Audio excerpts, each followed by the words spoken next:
All right, nice little bit cooler day as we're coming towards the end of summer here, almost there. But it got an AC not going. I haven't pulled the disconnect yet. It's running inside, but no AC on the roof. So let's see what's going on here. I noticed the conduit has kind of come out on this side. So wondering if it's throwing a breaker or something. We had a pretty good rain here. So let's see. Get my meter.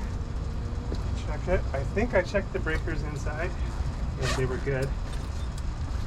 Sometimes when you get really busy, a few things start running together and you check stuff and then, oh, did I check it? I don't know if that happens to you, but it happens to me. All right. So I'm going to set my meter to volts. It's the V here. And measure both sides. 1, 2. Got nothing. Now the ground, I got 120.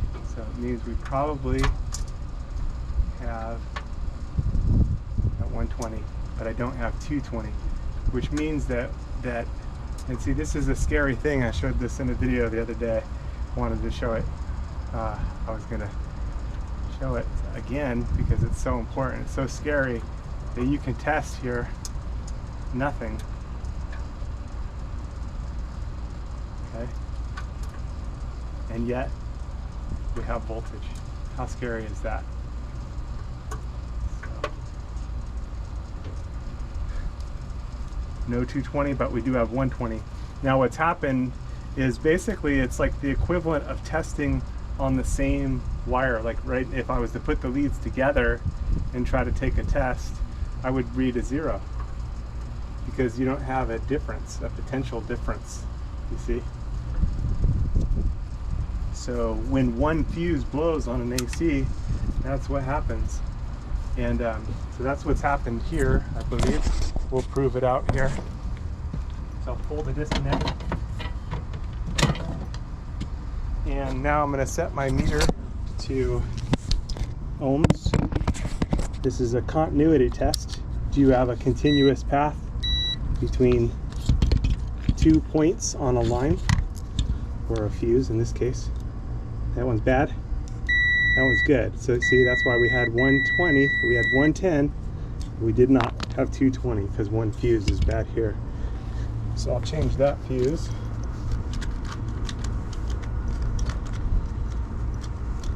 I've got one in my pocket here.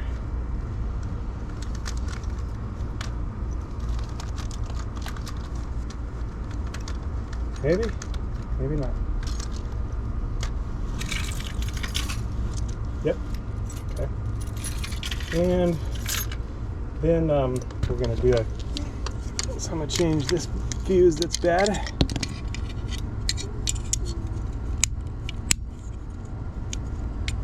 It's a little loose, so I'm gonna push these together a little bit. Get a nice tight deal. So now this is the bad one, and it's good. Ooh, what happened? It's good and good. Okay. So now there's our bad fuse, and now I'm going to switch over here. We're going to discharge our capacitor. What I'm going to do is redo these, rewrap those, because that looks weak there. Actually, this one will reach, so I can probably reset this. So that's good there. I'll reach that through. Okay. Then discharge capacitors. Capacitor holds a charge in it even after the power is disconnected. And then we're disconnect the start capacitors and one line from the fan. And then we're going to switch on our meter. So we checked voltage first, then we checked ohms. Now we're going to check capacitance. And these are microfarads. And this changes the wave. This one should be 5. Changes the pattern from a wave to a square pattern. That's just right for this fan motor. So there's the 5, that's good. And here's the 35. 34.17, it's good also. Okay. And then the hard start kit, these should be right around, so I got the common that's still connected, and I got the other side of the hard start kit. These should be right around 50, and this one's 49.5, it's good. It's like 44 to 56, somewhere in that range, it's good. So everything tested out good here. I'm wondering if these wires shorted out in the rain, or if we have anything else going on. So, but all of our capacitors are good, so I'm going to reconnect everything and test it out. We'll see how our refrigerant is. Does our line get cold and stay cold? And going to reconnect this back in here. So let's see if I can get that in good. And then position these wires in a way that they're not going to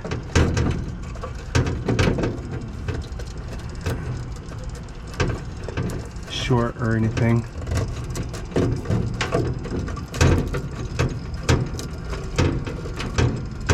Okay.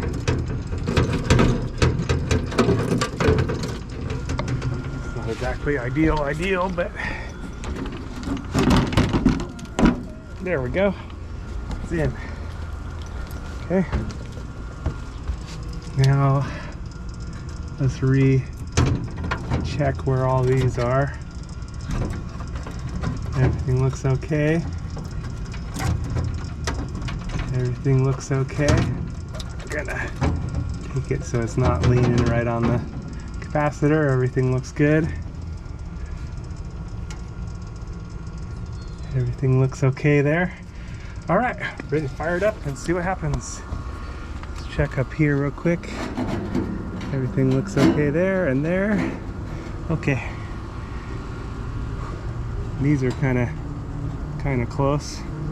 You know, ideally these would be tucked underneath some electrical tape. I can wrap those up a bit. You know, when I have this much water increases the surface contact area.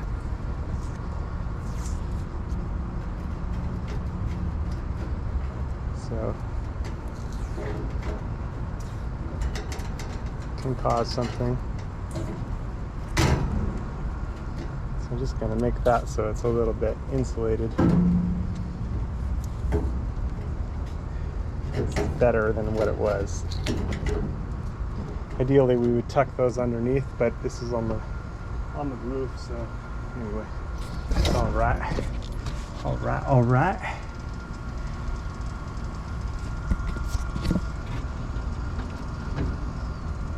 That's the ground wire, so it could be bare, so it looks like we're okay. Okay, I'll plug it in, we'll see what happens.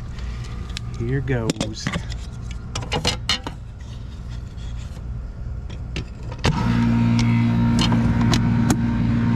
right.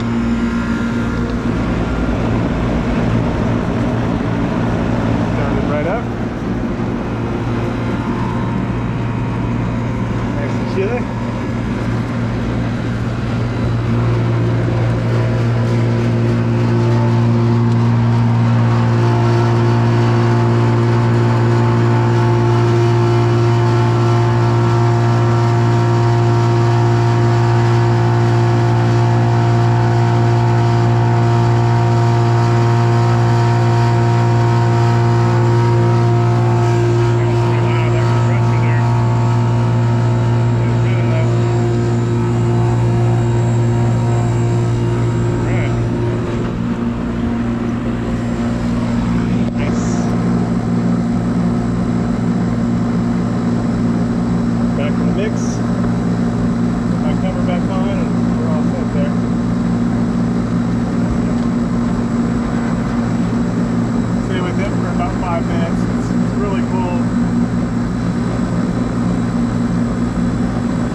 out there.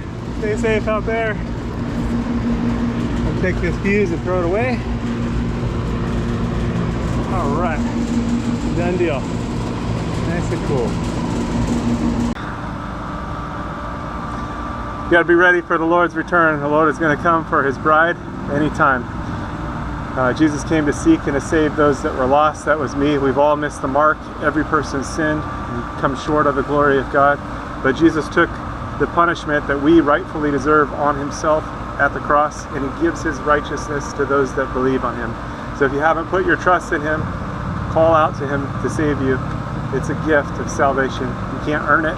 He did it all on the cross, and he calls us to a loving relationship with him. So you are invited to be reconciled to God, something that was impossible. God is holy and our sin is separated, but without God it was impossible. But God came to save us. He sent his son Jesus. You know, again, he took all of our sin on the cross and gave himself so that we could be justified in him. So call out to him, get into the Bible, into the Word, and start to grow so that you're protected from deception. There's strong delusions out there, strong deception, and Jesus is the way, the truth, and the life. He's the only way to the Father. He's the only way to God. So don't get tripped up or tricked, and don't miss out on what is yours through Jesus. Call out to him today. Don't wait. Time is short. He's going to return for his people. And if you missed it, and you find yourself in the tribulation, call out to Jesus to save you. You'll likely die for your faith, but still, you have eternal life. The tribulation only lasts 7 years, so if you find yourself in part of it, it's not going to be long before everything's finished anyway. 7 years is not a long time, although in the tribulation it's going to seem like a long time. But be faithful unto death. That means trusting in Jesus all the way. There's probably not going to be a lot of food, and it's going to be a difficult situation, but you can still have eternal life through Jesus, because again, he took all of our sin on himself at the cross. So put your trust in him today so you don't miss out, and so that you have the covering, because he is the Lamb of God that takes away the sin of the world. All right, stay safe out there. God bless. God bless you.